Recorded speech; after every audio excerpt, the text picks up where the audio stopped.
നമസ്കാരം. 24 റൗണ്ടപ്പ് ആരംഭിക്കുന്ന എല്ലാ പ്രേക്ഷകർക്കും സ്വാഗതം. ഞാൻ പ്രവിതാലക്ഷ്മി. വിശദമായ വാർത്തകൾ നോക്കാം. രാജ്യത്ത് അവശ്യ വസ്തുക്കൾക്കും മരുന്നിനും ചെറുവാഹനങ്ങൾക്കുമുള്ള വിലക്കുറവ് പ്രാബല്യത്തിൽ.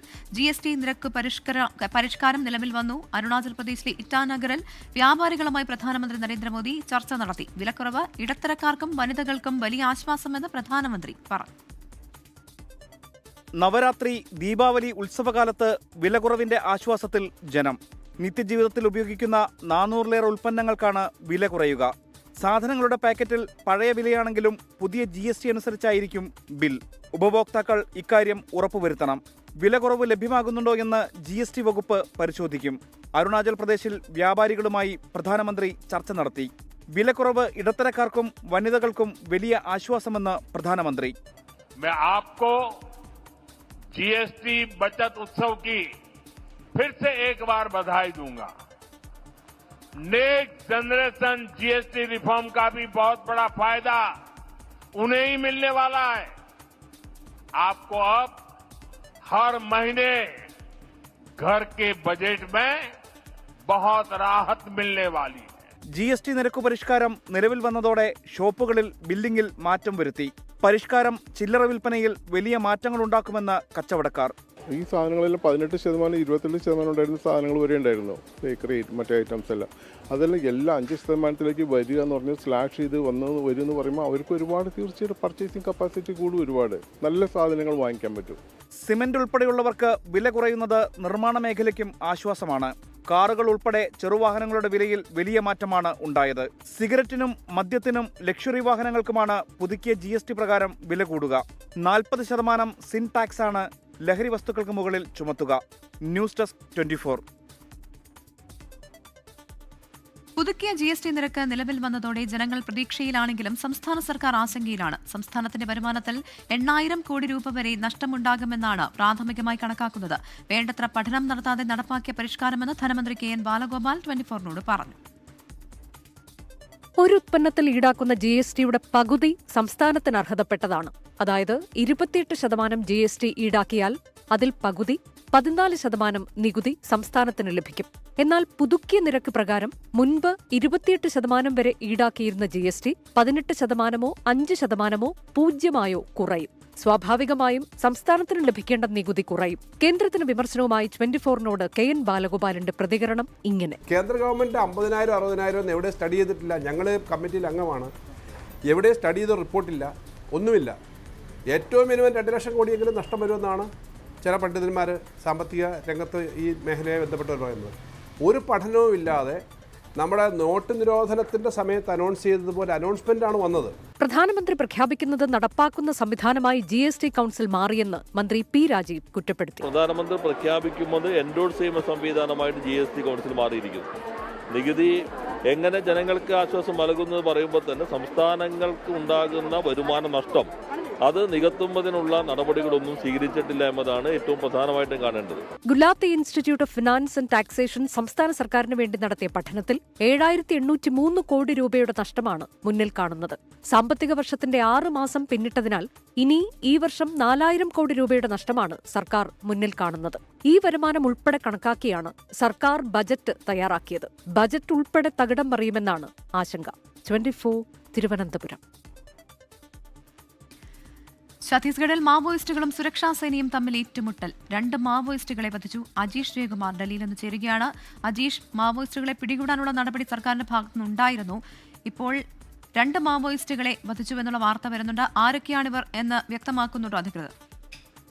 ഇന്ന് രാവിലെയാണ് ഈ മഹാരാഷ്ട്ര ഛത്തീസ്ഗഡ് അതിർത്തിയിലെ അബൂജ്മാഡ് എന്ന സ്ഥലത്ത് ഏറ്റുമുട്ടലുണ്ടായത്. സുരക്ഷാ സേനയും മാവോയിസ്റ്റുകളുമായിട്ടും രാവിലെ നടന്ന ഏറ്റുമുട്ടലിലാണ് 2 പേരെ വധിച്ചത്. ഈ 2 പേരെ ഇപ്പോൾ തിരിച്ചറിഞ്ഞിട്ടുണ്ട്. CPIയുടെ മാവോയിസ്റ്റിലെ പ്രധാനപ്പെട്ട നേതാക്കളായ രാജ് നാരായണൻ റെഡ്ഡി, സത്യനാരായണൻ റെഡ്ഡി എന്നിവരാണ് എന്ന് തിരിച്ചറിഞ്ഞിട്ടുണ്ട്. ഇവരിൽ നിന്ന് ആയുധങ്ങളടക്കം AK-47 അടക്കമുള്ള ആയുധങ്ങളും സുരക്ഷാ സേന കണ്ടെടുത്തിട്ടുണ്ട്. ഈ മാവോയിസ്റ്റ് വേട്ട കഴിഞ്ഞ 1.5 വർഷമായി തന്നെ ഛത്തീസ്ഗഡിലും ജാർഖണ്ഡിലും അടക്കം സുരക്ഷാ സേന നടത്തുന്നുണ്ടായിരുന്നു. ഇതിനിടയ്ക്ക് കഴിഞ്ഞ ദിവസം ചില ലേഖനങ്ങളൊക്കെ മാവോയിസ്റ്റുകളുടെ പേരിൽ പുറത്തു വന്നിരുന്നു. തങ്ങൾ കേന്ദ്ര സർക്കാരുമായി ചർച്ചയ്ക്ക് തയ്യാറാണെന്ന തരത്തിൽ. പക്ഷെ അതിന്റെ ഒരു ആധികാരികത ഉറപ്പാക്കാൻ സാധിച്ചിരുന്നില്ല. പക്ഷേ ഈ ലേഖനത്തിൽ നേരത്തെ തന്നെ പറഞ്ഞിരുന്നത് ഈ ഏറ്റുമുട്ടൽ അവസാനിപ്പിക്കണം, ഈ തെരച്ചിൽ അവസാനിപ്പിക്കണം, ഞങ്ങൾ ചർച്ച നടത്താൻ തയ്യാറാണെന്നായിരുന്നു. പക്ഷേ സുരക്ഷാ സേന അതിന് വിസമ്മതിച്ചു. കാരണം ഇതിന്റെ ഒരു ആധികാരികത ഉറപ്പാക്കാൻ കഴിയാത്തതിനാൽ തങ്ങളുടെ ഏറ്റുമുട്ടൽ അതിന്റെ പരിശോധന തുടരുമെന്ന് തന്നെയായിരുന്നു അറിയിച്ചത്. അതിന്റെ ഭാഗമായിട്ട് ഇന്ന് നടത്തിയ ഈ തെരച്ചിലിലാണ് ഏറ്റുമുട്ടലുണ്ടായത്. 2 പേരെ വധിച്ചത്. ശരി, അജീഷ് ജയകുമാറാണ് വിവരങ്ങൾ നൽകിയത്.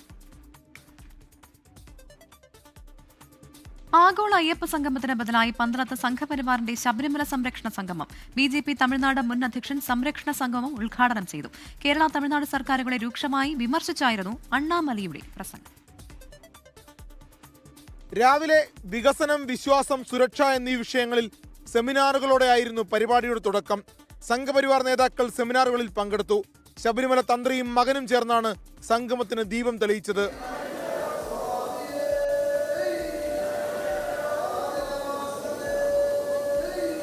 ഉച്ചയ്ക്ക് ശേഷം നടന്ന ഭക്തജന സംഗമം തമിഴ്നാട് BJP മുൻ അധ്യക്ഷൻ കെ അണ്ണാമലൈ ഉദ്ഘാടനം ചെയ്തു. LDF സർക്കാർ അയ്യപ്പനെ രാഷ്ട്രീയ ലക്ഷ്യത്തിനായി ഉപയോഗിക്കുന്നുവെന്ന് വിമർശനം. ஒரு ஐயப்ப பக்தரா என்னுடைய கருத்தை இன்னைக்கு வைக்கின்றேன். கடைசியா திரு விஜயன் அவர்களுக்கும் கம்யூனிஸ்ட் ஆட்சி எங்களுடைய வேண்டுகோள், நீங்கள் புரிந்து கொள்ள வேண்டும், மனிதனுடைய சட்டங்கள் உங்களுடைய சட்டங்கள் ஐயப்பனுக்கு பொருந்தாது என்பதை எப்பொழுது புரிந்து கொள்ளுகின்றீர்களோ அன்னைக்கு உங்களுக்கு நல்ல புத்தி கிடைக்கும். തേജസ്വി സൂര്യ ഉൾപ്പെടെയുള്ള BJP നേതാക്കളും പരിപാടിയിൽ പങ്കെടുത്തു. വീരമണിയുടെ പ്രസിദ്ധമായ ഗാനം മകൻ വീരമണി കണ്ണൻ ആലപിച്ചു. പള്ളിക്കട്ട് ശബരിമലയ്ക്ക് കല്ലും മുള്ളും കാലിക്ക് മെത്തൈ സ്വാമിയേ അയ്യപ്പോ. 24 പന്തളം. വയനാട് കോൺഗ്രസിലെ സംഘടനാ പ്രശ്നങ്ങളിൽ തുറന്നടിച്ച് DCC പ്രസിഡന്റ് ND അപ്പച്ചൻ. വിവാദങ്ങൾക്ക് പിന്നിൽ വ്യക്തിപരമായി ദ്രോഹിക്കാനുള്ള നീക്കമെന്ന് കുറ്റപ്പെടുത്തൽ. തന്നെ അധ്യക്ഷ സ്ഥാനത്ത് നിന്ന് മാറ്റാൻ നീക്കമില്ല. സംഘടനാ പ്രശ്നങ്ങൾ ബോധപൂർവം സൃഷ്ടിക്കുന്നതാണെന്നും ND അപ്പച്ചൻ 24നോട് പറഞ്ഞു. തിരുവിതാംകൂർ ദേവസ്വം ബോർഡ് സംഘടിപ്പിച്ച ആഗോള അയ്യപ്പ സംഗമത്തെ ചൊല്ലിയുള്ള വിവാദങ്ങൾ അവസാനിക്കുന്നില്ല. സംഗമം വിജയമെന്ന് ദേവസ്വം ബോർഡും സർക്കാരും ആവർത്തിക്കുന്നു. ആഗോള അയ്യപ്പ സംഗമം ഇത്രയധികം ചർച്ച ചെയ്യപ്പെട്ടു എന്നുള്ളത് ഞങ്ങൾക്ക് വളരെ അഭിമാനമാണ്. അതിൽ ഏറ്റവും പ്രധാനപ്പെട്ട പ്രശ്നം 4126 പേർ അവിടെ പങ്കെടുത്തു എന്നുള്ളത് യാതൊരു പ്രശ്നവുമില്ലാത്ത കാര്യമാണ്. കൃത്യമായ റെക്കോർഡുകൾ ഞങ്ങളിലുണ്ട്. യോഗി ആദിത്യനാഥിന്റെ സന്ദേശം വായിക്കുന്നതിന് CPM മടിയില്ലെന്ന് KPCC working president AP Anilkumar. Yogi Adityanath എന്ന് പറഞ്ഞു കഴിഞ്ഞാൽ ഇന്ന് അദ്ദേഹം നരേന്ദ്രമോദിയേക്കാൾ അമിത്ഷായേക്കാൾ കൂടുതൽ വിഭാഗീയ പ്രവർത്തനങ്ങൾ നടത്തുന്ന, ജനങ്ങളെ വിഭജിക്കുന്ന പ്രവർത്തനങ്ങൾ നേതൃത്വം നൽകുന്ന ഒരാളാണ്. അങ്ങനെയുള്ള ഒരാളുടെ സന്ദേശം വായിക്കുമ്പോൾ ഒരു പ്രയാസവുമില്ല. യോഗി ആദിത്യനാഥിന്റെ സന്ദേശം വായിച്ച് ദേവസ്വം മന്ത്രി പുളകം കൊണ്ടെന്ന് BJP നേതാവ് V മുരളീധരന്റെ പരിഹാസം. അതുകൊണ്ട് മുഖ്യമന്ത്രിയുടെ പ്രസംഗത്തിന് ആളെ സംഘടിപ്പിച്ചു എന്നുള്ളതിനപ്പുറത്ത് ആ സംഗമത്തിൽ ആളില്ലായിരുന്നു എന്നുള്ളത് വളരെ വ്യക്തമാണ്. ഇതിനിടെ പിണറായി വിജയൻ അയ്യപ്പ ഭക്തനാണെന്ന SNDP യോഗം ജനറൽ സെക്രട്ടറി വെള്ളാപ്പള്ളി നടേശന്റെ പരാമർശം വ്യക്തിപരമെന്ന് MA ബേബി പ്രതികരിച്ചു. വെള്ളാപ്പള്ളി നടേശന പറഞ്ഞതിനെ അദ്ദേഹത്തിന്റെ ഒരു നിരീക്ഷണമായും അഭിപ്രായമായിട്ടും മാത്രമേ കാണേണ്ടതുള്ളൂ. News desk 24. ആഗോള അയ്യപ്പ സംഗമവുമായി ബന്ധപ്പെട്ടപ്പോൾ മുഖ്യമന്ത്രിയുടെ ഒരു പ്രതികരണം വരുന്നുണ്ട്. ഒഴിഞ്ഞ കസേരകൾ കാണാത്തത് ചിലർക്ക് വിഷമമുണ്ടാകും. നോർക്ക പദ്ധതിയുടെ വിജയമാണ് സദസ്സിലെ നിറഞ്ഞ കസേരകൾ എന്നാണ് മുഖ്യമന്ത്രി പിണറായി വിജയൻ പ്രതികരിച്ചത്. BJPയെ വെട്ടിലാക്കി തിരുവനന്തപുരത്ത് ആത്മഹത്യ ചെയ്ത കോർപ്പറേഷൻ കൌൺസിലർ തിരുമനാനിന്റെ ആത്മഹത്യാക്കുറിപ്പ്. നമ്മുടെ ആളുകളെ സഹായിച്ചുവെന്നും വായ്പയെടുത്തവർ പണം തിരിച്ചടയ്ക്കാൻ വൈകിയെന്നും കുറിപ്പിലുണ്ട്. CPIMന്റെ രാഷ്ട്രീയ വേട്ട അവസാനിപ്പിക്കണമെന്ന് BJP ദേശീയ നിർവാഹക സമിതി അംഗം V മുരളീധരൻ പറഞ്ഞു. രാഷ്ട്രീയ വേട്ടയുണ്ടായത് സ്വന്തം പാർട്ടിയിൽ നിന്നെന്ന് BJPയെ CPIM വിമർശിച്ചു. ആത്മഹത്യക്ക് കാരണം ബാങ്കിലെ പ്രതിസന്ധിയെന്ന് സ്ഥിരീകരിക്കുന്ന വിവരങ്ങൾ തിരുമല അനിലിന്റെ കൈപ്പടയിൽ എഴുതിയ കുറിപ്പിൽ പറയുന്നു. നമുക്ക് തിരിച്ചുപിടിക്കാൻ ധാരാളം തുകയുണ്ട്. നമ്മുടെ ആൾക്കാരെ സഹായിച്ചു. എന്നാൽ വായ്പ തിരിച്ചടയ്ക്കാൻ കാലതാമസമുണ്ടാക്കിയത് പ്രതിസന്ധിയായി. നമ്മുടെ ആൾക്കാർ എന്നത് BJP ആണെന്ന് CPIM. അദ്ദേഹത്തിന്റെ ആത്മഹത്യാക്കുറിപ്പിൽ 2 ഭാഗത്താണ് BJP മറുപടി പറയേണ്ടത്. നമ്മുടെ ആൾക്കാരെ സഹായിച്ചു. ആരാണ് ഈ നമ്മുടെ ആൾക്കാർ? BJPയുടെ ആരെല്ലാമാണ് ഇതിനകത്ത് പെട്ടിട്ടുള്ളത്? നമ്മുടെ ആൾക്കാർ എന്നത് വായ്പയെടുത്ത ആളുകളെയാണ് ഉദ്ദേശിച്ചത് എന്നാണ് BJP നേതാവ് V മുരളീധരന്റെ വിശദീകരണം. CPIM രാഷ്ട്രീയ വേട്ട അവസാനിപ്പിക്കണമെന്ന് V മുരളീധരൻ ആവശ്യപ്പെട്ടു. ഒരു സഹകരണ സംഘത്തിൽ വായ്പ കൊടുക്കുന്നത് മാനദണ്ഡങ്ങൾ പാലിക്കുന്നതിന്റെയും വിശ്വാസത്തിന്റെയും അടിസ്ഥാനത്തിലാണ്. ആ ആൾക്കാരെ അദ്ദേഹം നമ്മുടെ ആൾക്കാർ എന്ന് പറയുന്നതിൽ എന്താ തെറ്റ്? തിരുമല അനിലിന്റെ ആത്മഹത്യയ്ക്ക് കാരണം CPIM പോലീസ് ഗൂഢാലോചന എന്നാരോപിച്ച് BJP തമ്പാനൂർ പോലീസ് സ്റ്റേഷനിലേക്ക് മാർച്ച് നടത്തി. സാമ്പത്തിക പ്രതിസന്ധി സംബന്ധിച്ച് തിരുമല അനിൽ ഔദ്യോഗികമായി BJPയെ സമീപിച്ചിട്ടില്ലെന്നും അതിനാൽ ഇടപെടേണ്ട കാര്യമില്ല എന്നുമാണ് ജില്ലാ നേതൃത്വത്തിന്റെ നിലപാട്. 24 തിരുവനന്തപുരം. ആത്മഹത്യയുടെ വക്കിൽ നിന്ന് പോലീസിന്റെ നിർണായക ഇടപെടൽ യുവാവ് ജീവിതത്തിലേക്ക്. ആൾതാമസമില്ലാത്ത വീട്ടിൽ നിന്ന് വെളിച്ചം കണ്ടതിനെ തുടർന്ന് എറണാകുളം സൗത്ത് പോലീസ് സ്റ്റേഷനിലേക്ക് എത്തിയ ഒരു ഫോൺ കോളാണ് നിർണായക ഇടപെടലിന് വഴിയൊരുക്കിയത്. സ്ഥലത്തെത്തിയ പോലീസ് കണ്ടത് തൂങ്ങി നിൽക്കുന്ന യുവാവിനെയാണ്. യുവാവിനെ രക്ഷപ്പെടുത്തി ആശുപത്രിയിൽ എത്തിച്ചു. കൊച്ചിയിൽ നിന്ന് ആൻ മരിയ സണ്ണി തയ്യാറാക്കിയ റിപ്പോർട്ട് കാണാം. കഴിഞ്ഞ ദിവസം നൈറ്റ് പെട്രോളിങ്ങിനിടെ പോലീസിലേക്ക് ഒരു ഫോൺ കോൾ വരുന്നു. ആ ഫോൺ കോളിലൂടെ അന്വേഷിച്ചെത്തി അവിടെ കൃത്യമായിട്ടുള്ള പരിശോധനകൾ നടത്തി പോലീസ് നടത്തിയത് ഒരു വലിയ കാര്യമാണ്. പോലീസിന് ഒരു പൊൻതൂവലാണ് അതിൽ വന്നു ചേർന്നത്. ഒരു യുവാവിന്റെ ജീവനാണ് രക്ഷപ്പെടുത്തിയത്. നമ്മൾ അവരോടൊപ്പമാണ് ഇപ്പോൾ ഉള്ളത്. നമുക്ക് ഇവരോട് തന്നെ ചോദിക്കാം എന്താണ് അന്ന് ശരിക്കും സംഭവിച്ചത് എന്നുള്ളത്. കഴിഞ്ഞ വെള്ളിയാഴ്ച 11 മണിയോട് ഇവിടുന്ന് നൈറ്റ് പെട്രോളിങ്ങിന് ഇറങ്ങിയ സമയം, ഈ പനമ്പള്ളി നഗറിലെത്തിയ സമയത്ത് ഈ നമ്മുടെ ടാബിൽ, നിങ്ങളുടെ പോലീസ് ജീപ്പിലുള്ള ടാബിലൊരു കോൾ വന്നു, ERS കോള്. അതിനകത്ത് ആ നമ്പറിൽ, അതിനകത്തുണ്ടായിരുന്ന നമ്പറിൽ ബന്ധപ്പെട്ടപ്പോൾ കൊച്ചുകടവന്തർ ഭാഗത്തൊരു വീട്ടിലാണ് അവർ താമസിക്കണമെന്ന്, ഇപ്പം വീട്ടിൽ ഇല്ല എന്ന്, ഒരാഴ്ചയായിട്ട് വീട്ടിന് ഒരു ബന്ധു വീട്ടിലാണെന്നും, ആ അടച്ചിട്ടിരിക്കുന്ന വീട്ടിൽ ആരോ കയറിയിട്ടുണ്ടെന്ന് അയൽവാസികൾ പറഞ്ഞ പ്രകാരമാണ് ഈ കോള് വിളിച്ചതെന്ന് പറഞ്ഞു. ഉടനെ ഞങ്ങൾ ആ സ്ഥലത്തെത്തി. ചെന്ന് കഴിഞ്ഞപ്പോൾ അവിടെ അയൽവക്കത്ത്, അവിടെ സമീപവാസികളെ ഉണ്ടായിരുന്നു. അവർ പറഞ്ഞ് അകത്ത ആളുണ്ട് സാറേ എന്ന് പറഞ്ഞു. അപ്പം ഈ സുധീഷും നിതീഷും കൂടെ മറ്റേ മതിൽ അതിൻ്റെ ചാടിക്കിടന്നു. അപ്പോൾ അടുക്കള വാതിൽ ഇങ്ങനെ തുറന്നിട്ടിരിക്കുന്ന കണ്ട് ഇവരകത്ത് കയറിക്കഴിഞ്ഞപ്പോൾ അവിടെ ബെഡ്റൂമിൽ ഒരാൾ കഴുത്തിൽ കുടുക്കിട്ടിട്ടൊന്ന് പിടയ്ക്കുമായിരുന്നു. അപ്പോൾ സുധീഷ് പെട്ടെന്ന് അയാളെ താങ്ങി പിടിച്ച് നിർത്തിയിട്ട് നിതീഷും കൂടെ ചെന്നു. ഞങ്ങൾ 3 പേരും കൂടെ അയാളെ തുണി അറുത്ത് മുറിച്ച് ഇറക്കി ജീപ്പിൽ കയറ്റി എറണാകുളം ജനറൽ ആശുപത്രിയിൽ എത്തിച്ചു. അവിടെ നിന്ന് മതിയായ ചികിത്സ കിട്ടി അയാള് ജീവിതത്തിലേക്ക് തിരിച്ചു വന്നു. സാർ, ശരിക്കും അഭിമാനകരമായ നിമിഷം സ്റ്റേഷനെ സംബന്ധിച്ചിടത്തോളം അല്ലേ? ഇത് വളരെ അപൂർവമായിട്ടാണ് ഒരാളുടെ ജീവൻ രക്ഷിക്കാൻ പറ്റുന്ന, ജീവനോളം വലിപ്പമുള്ള ഒരു നൈറ്റ് പട്രോൾ ഡ്യൂട്ടിയിൽ പോലീസ് എത്തിച്ചേരുന്നത് വളരെ സന്തോഷകരമായ കാര്യമാണ്. ഇത് തന്നെയാണ് ഇനിയും ഒരുപാട് കാര്യങ്ങൾ ഇവർക്ക് ഈ നൈറ്റ് പെട്രോളിംഗ് മാത്രമല്ല പകൽ സമയങ്ങളിലും ഇതുപോലെയുള്ള കാര്യങ്ങൾ ഇനിയും അവർക്ക് ചെയ്യാനായിട്ട് സാധിക്കട്ടെ. സാർ സൂചിപ്പിച്ചതുപോലെ തന്നെ അപൂർവങ്ങളിൽ അപൂർവമായിട്ടുള്ള ഒരു ജീവൻ രക്ഷിക്കാനുള്ള ഏറ്റവും വലിയൊരു ദൌത്യത്തിനാണ് ഇവർ 3 പേരും സാക്ഷ്യം വഹിച്ചത്. കൊച്ചിയിൽ നിന്നും വിനോദിനൊപ്പം അൻമരിയ സനി, 24. വികസന സദസ്സ് ബഹിഷ്കരിക്കുന്നതിൽ പ്രതിപക്ഷത്തിന് വിമർശനവുമായി മുഖ്യമന്ത്രി പിണറായി വിജയൻ. വികസനം സംബന്ധിച്ച അഭിപ്രായ വ്യത്യാസമുണ്ടെങ്കിൽ തുറന്ന മനസ്സോടെ ചർച്ച നടത്താമെന്നും ചിലരിൽ ആ തുറന്ന മനസ്സ് കാണുന്നില്ല എന്നും മുഖ്യമന്ത്രി പറഞ്ഞു. വികസന സദസ്സിനോട് മുഖം തിരിച്ചു നിൽക്കുന്നത് ശരിയായ സമീപനമാണോ എന്നും മുഖ്യമന്ത്രി ചോദിച്ചു. തദ്ദേശ തെരഞ്ഞെടുപ്പിന് മുന്നോടിയായി സർക്കാർ സംഘടിപ്പിക്കുന്ന വികസന സദസ്സ് ബഹിഷ്കരിക്കാൻ UDF തീരുമാനിച്ചിരുന്നു. ഇതിനുള്ള മറുപടിയാണ് സദസ്സിന്റെ സംസ്ഥാനതല ഉദ്ഘാടനത്തിൽ വെച്ച് മുഖ്യമന്ത്രി നൽകിയത്. രാഷ്ട്രീയ വിഷയങ്ങളിൽ അഭിപ്രായം പറയാനും തർക്കിക്കാനും നിരവധി അവസരങ്ങളുണ്ട്. എന്നാൽ അവയൊന്നും നാടിന്റെ വികസനത്തെ പ്രതികൂലമായി ബാധിക്കുന്ന തരത്തിൽ മാറാൻ പാടില്ലെന്ന് മുഖ്യമന്ത്രി ഓർമ്മിപ്പിച്ചു. പാർലമെന്ററി ഭാഷയിൽ പറഞ്ഞാൽ പ്രതിപക്ഷത്തിരിക്കുന്നവർ, അവർക്ക് നാടിന്റെ വികസന പ്രക്രിയയിൽ ഒരു പങ്കുമില്ലേ? നാട് നമ്മുടെ എല്ലാവരുടേതുമല്ലേ? ഞങ്ങൾ സ്വീകരിക്കുന്ന സമീപനം എല്ലാവരും ഇതിൽ പങ്കാളിത്തം വഹിക്കണമെന്നുള്ളതാണ്. അതുമായി ബന്ധപ്പെട്ട പ്രശ്നങ്ങളാണല്ലോ ചർച്ച ചെയ്യുക. ആ ചർച്ച തുറന്ന മനസ്സോടെ നടത്താലോ. സർക്കാർ എന്ന നിലയിൽ തദ്ദേശ സ്ഥാപനങ്ങളുടെ വികസന കാര്യത്തിൽ ഒരു തരത്തിലുള്ള വേർതിരിവും കാണിച്ചിട്ടില്ല. എന്നാൽ കേന്ദ്ര സർക്കാരിൽ നിന്ന് സംസ്ഥാനത്തോടുള്ള പ്രതികരണം ഇതല്ലെന്നും മുഖ്യമന്ത്രി കുറ്റപ്പെടുത്തി. സർക്കാരിന്റെയും തദ്ദേശ സ്ഥാപനങ്ങളുടെയും വികസന നേട്ടങ്ങൾ പ്രചരിപ്പിക്കുന്നതിനാണ് എല്ലാ തദ്ദേശ സ്ഥാപനങ്ങളും കേന്ദ്രീകരിച്ച് വികസന സദസ്സ് സംഘടിപ്പിക്കുന്നത്. UDF ബഹിഷ്കരണം പ്രഖ്യാപിച്ചതോടെ അവർ ഭരിക്കുന്ന തദ്ദേശ സ്ഥാപനങ്ങളിൽ സദസ്സ് നടക്കാൻ ഇടയില്ല. 24 തിരുവനന്തപുരം. CPIM നേതാവ് KJ ഷൈൻ നൽകിയ അധിക്ഷേപ പരാതിയിൽ പ്രാദേശിക കോൺഗ്രസ് നേതാവ് ഗോപാലകൃഷ്ണന് പ്രത്യേക അന്വേഷണ സംഘം നോട്ടീസ് അയച്ചു. നാളെ ഹാജരാകാനാണ് നോട്ടീസ്. കേസിൽ 1-ാം പ്രതിയായ ഗോപാലകൃഷ്ണന്റെ വീട്ടിൽ ഇന്ന് പോലീസ് പരിശോധന നടത്തിയിരുന്നു. ഗോപാലകൃഷ്ണന്റെ മൊബൈൽ ഫോൺ പോലീസ് കസ്റ്റഡിയിലെടുത്തു. ഫോൺ ഫോറൻസിക് പരിശോധനയ്ക്ക് അയക്കും. കേസിൽ കൊണ്ടോട്ടി അബു എന്ന പ്രൊഫൈലുള്ള യൂട്യൂബർ യാസിർ എന്നയാളെ കൂടി പ്രതി ചേർത്തിട്ടുണ്ട്. മലപ്പുറം തിരൂരിൽ സ്വകാര്യ ബസ്സുകൾക്കിടയിൽപ്പെട്ട് 8-ാം ക്ലാസ് വിദ്യാർത്ഥിയുടെ വിരലറ്റു. Maruthur government higher secondary school വിദ്യാർത്ഥി ഷഹനാസിനാണ് വിരൽ നഷ്ടമായത്. അപകടത്തിന് CCTV ദൃശ്യങ്ങൾ പുറത്തുവന്നു. ആദ്യം ആ ദൃശ്യങ്ങളിലേക്ക്.